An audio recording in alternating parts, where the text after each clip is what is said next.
In the previous session, I covered some of the general components here, and the menus on the left and on the top and also on the bottom. But now we're going to get back into the actual components of this actual course and how we can modify it, add activities and such. Now, typically, as you're teaching your course, the idea is that you can post all the resources, whether it is a syllabus, contact information, lecture notes, assignments and assignment details, and quizzes, and anything that you can think of about the course, post it on eLearning here. So now the actual components of the course, at the very top here is where you would post your course name and such, and the contact information. Right below it you have announcements, and then those that say topic here, you have topic 1 through 16, those can be modified, so they would be like units, or it could be separate weeks, or it could be however you want to divide your course and organize it for the rest of the semester and such. Now here's what a completed course looks like. So at the very top you have here the contact information, how to get started. The instructor also has a video here embedded in the course page. We have the announcements, course orientation. Then we have everything organized by units. So Unit 1, and everything related to Unit 1 is organized in here.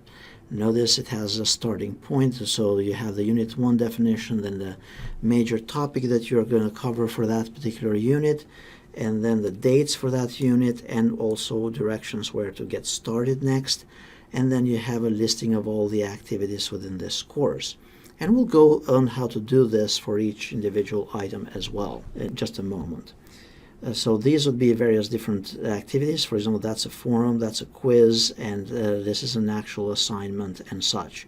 Notice also in this case the instructor here has labeled each activity by a number, and those numbers help in identifying issues. Whenever there is an issue, the student can refer it to item 3.1 in the course rather than having to describe it and such.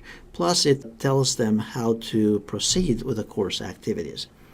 So the idea in a course in Moodle or in eLearning here is to organize everything in units where all the components are under a specific unit or that specific week, and then all these units are arranged in a sequential order.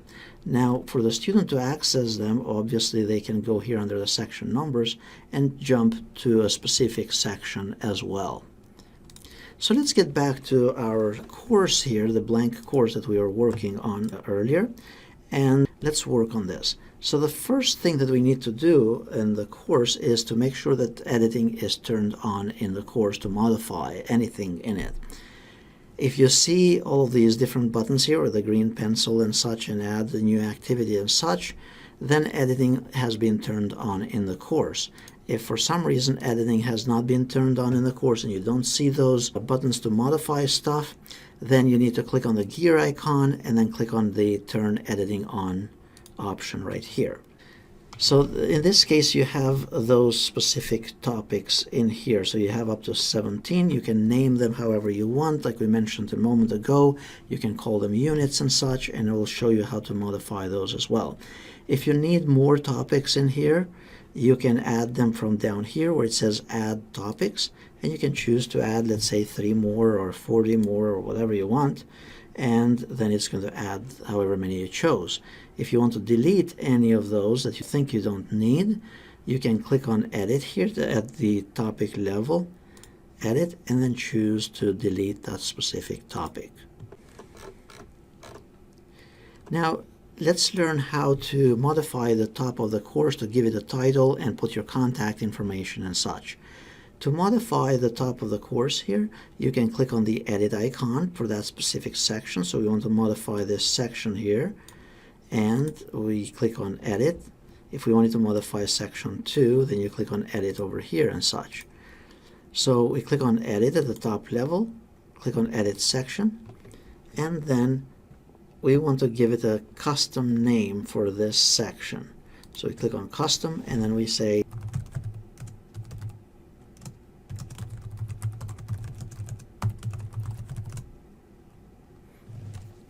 and whatever the course name is in that case. Then here under Summary, that's where you can put any contact information.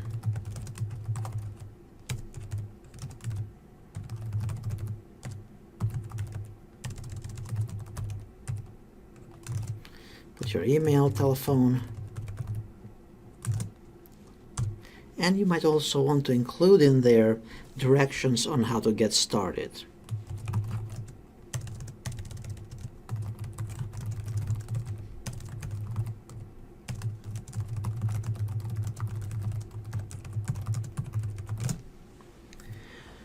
Notice here you have also these tools, very similar to a word processor, and if you hold the mouse on them, it will show what they do and such. So you can technically format this any way you want.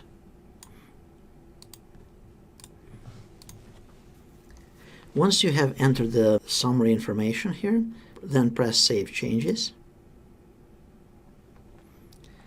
And then the information at the top of the course now has been posted. Now this is live for the students for them to access it and such. Now if you needed to modify any of these other areas here, you'd click on, let's say, topic 1, and we want to modify that to unit 1 or week 1, whatever you want.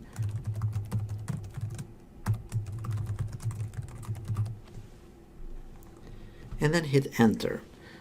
Notice if you press escape or anything else other than enter, you're going to lose whatever you type in there. So you need to hit enter. And you can do the same thing for topic 2, 3, 4, and so on, and rename those. Now to add any components to the course here for each one of those areas or units or blocks, you'll need to click on add an activity or a resource, and these are all the various activities and resources that you can add to this platform and to this page or to this course. And we'll learn about most of those shortly here in the rest of the tutorial. So you'd be basically picking any of those and then clicking on add, and I'm going to cover those in detail just shortly. So stay tuned for the next session for uploading and posting the syllabus.